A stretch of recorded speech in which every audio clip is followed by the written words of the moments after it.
Welcome back. You are watching Global Eye, and we're discussing 1 year of the Israel-Hamas war and its ramifications for the world. Let me go across to our guest again. Negar Mortazavi continues to be with us. Negar, what are some of the diplomatic tools or leverage points that Iran has at this juncture right now? What are the options, really, if it wants to control the situation?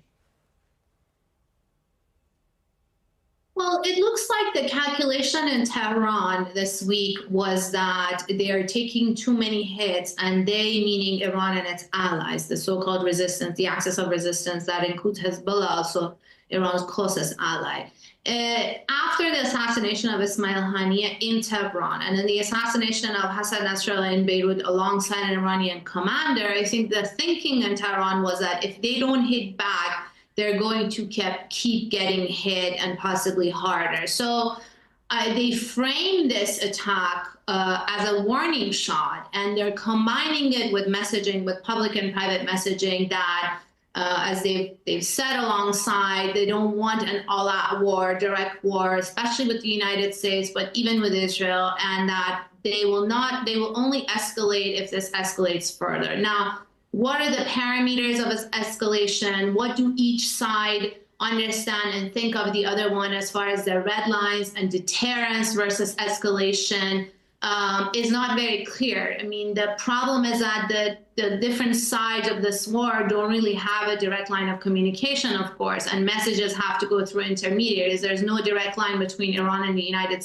States, obviously not with Israel, and there have been the work of intermediaries like Qatar, like Egypt, and others in the region who've been trying to help with the diplomacy. So I think one thing that seems to be Iran's message from the beginning and consistently is them trying to avoid an all-out war with the United States and Israel. But I think at this point, they're showing some preparedness to potentially escalate and enter the war if the other side also escalates it to that point. So I think the diplomatic message and the message on the battlefield are trying to sort of be parallel, that they're willing to take an off-ramp. At the same time, they're prepared to escalate depending on the response that's about to come from Israel. Right. Fatima Khan, how do you think the weapons and the defense mechanisms at the disposal of Iran and its allies in the region stand versus Israel at this juncture? Because Israel, of course, has a very strong defense system and is also receiving a lot of military support from the United States.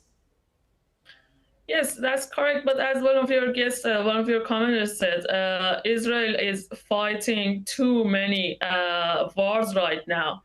And but Iran wasn't engaged in that kind of wars for so long.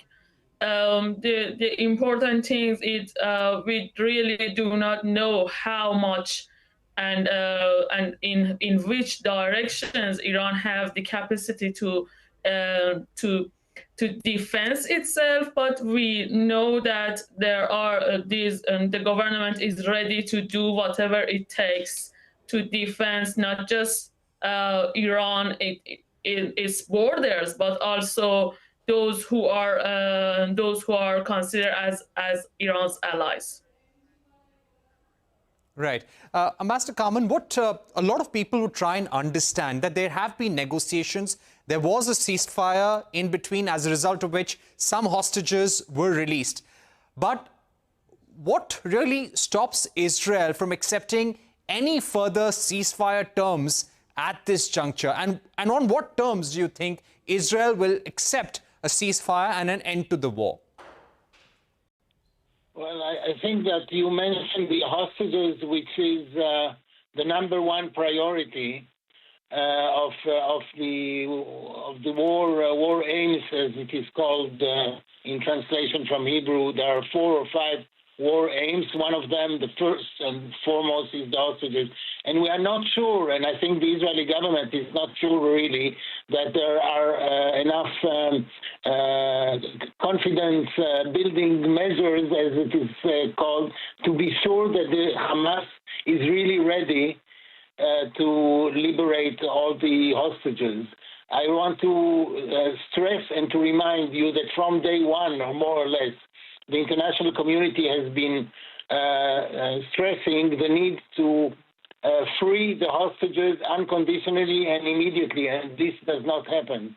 And meanwhile, while in the tunnels of Gaza, there are 101 hostages who live in hell, really hell.